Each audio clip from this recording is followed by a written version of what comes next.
Marks ഈ ഒരു ചെറിയ ഷോർട്സിലൂടെ അങ്ങ് സെറ്റ് ആക്കിയാലോ? ഇന്നാ പിടിച്ചോ, 4 മാർക്ക് സ്ഥിരം ചോദിക്കുന്ന ഒരു ക്വസ്റ്റൻ ആണ്, difference between service and goods. Okay, അപ്പം ഇങ്ങനെ ഒരു ചോദ്യം വരുമ്പോൾ 4 മാർക്കിനാണെങ്കിൽ 4 പോയിന്റ് എഴുതുക, ഇതുപോലെ തന്നെ ബോക്സ് വരയ്ക്കുക. അപ്പം അതിൻ്റെ അകത്ത് വരുന്ന ഒരു കാര്യമാണ് ഫസ്റ്റ് വൺ, സർവീസ് എന്ന് പറയുന്നത് എന്താണ്? an ആക്ടിവിറ്റി ഓർ പ്രോസസ് ആണ് അല്ലെ. ആക്ടിവിറ്റി അല്ലെങ്കിൽ ഒരു പ്രോസസ് ആണ് സർവീസ് എന്ന് പറയുന്നത്. ഗുഡ്സിന്റെ കേസിൽ അതൊരു ഫിസിക്കൽ ഒബ്ജക്റ്റ് ആണ്. രണ്ടാമത്തെ പോയിന്റ് ആണ്, സർവീസ് എന്ന് പറയുന്നത് ഹെട്രോജീനിയസ് ആണ്, പല തരത്തിലാണ്.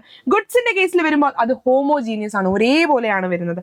മൂന്നാമത്തെ പോയിന്റ് ആണ്, അത് ഇൻടാഞ്ചിബിൾ ആണ്. ഇൻടാഞ്ചിബിൾ എന്ന് പറഞ്ഞാൽ എന്താണ്? Which cannot be touch or see, തൊടാനോ കാണാനോ നമുക്ക് സാധിക്കത്തില്ല. പക്ഷെ ഗുഡ്സിന്റെ കേസിൽ അങ്ങനെയല്ല, നമുക്ക് തൊടാനും കാണാനും സാധിക്കും. അതുകൊണ്ട് തന്നെ അതിനെ നമുക്ക് ടാഞ്ചിബിൾ എന്ന് പറയാനായിട്ട് സാധിക്കും. ഓക്കെ, അപ്പൊ അങ്ങനെ 1, 2, 3 പോയിന്റ് നമ്മൾ നോക്കി. നാലാമത്തെ പോയിന്റ് ആണ്, different customers having different demands. നമ്മുടെ സർവീസിന്റെ കേസിൽ വരുമ്പോൾ ഓരോ കസ്റ്റമേഴ്സിനും ഓരോ രീതിയിലായിരിക്കും ഡിമാൻഡ് ഉള്ളത്. പക്ഷെ ഗുഡ്സിന്റെ കേസിൽ സ്റ്റാൻഡേർഡൈസ്ഡ് ഡിമാൻഡ്സ് ആയിരിക്കും വരുന്നത്. എന്താണ്? സ്റ്റാൻഡേർഡൈസ്ഡ് ഡിമാൻഡ് ആയിരിക്കും വരുന്നത്. ഒരു അഞ്ചാമത്തെ ഒരു എക്സ്ട്രാ പോയിന്റ് കൂടെ നമുക്ക് പഠിച്ചു വെക്കാം.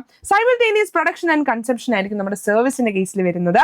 പക്ഷേ ഗുഡ്സിന്റെ കേസിലോ separation of production and consumption അവിടെ നടക്കുന്നതായിരിക്കും. ഓക്കെ, അപ്പൊ 4 മാർക്ക് അല്ലെങ്കിൽ 5 മാർക്കിന് ചോദിച്ചാൽ എന്റെ കുഞ്ഞുങ്ങൾക്ക് എഴുതാൻ പറ്റുന്ന പോലെ സെറ്റ് ആയില്ലേ?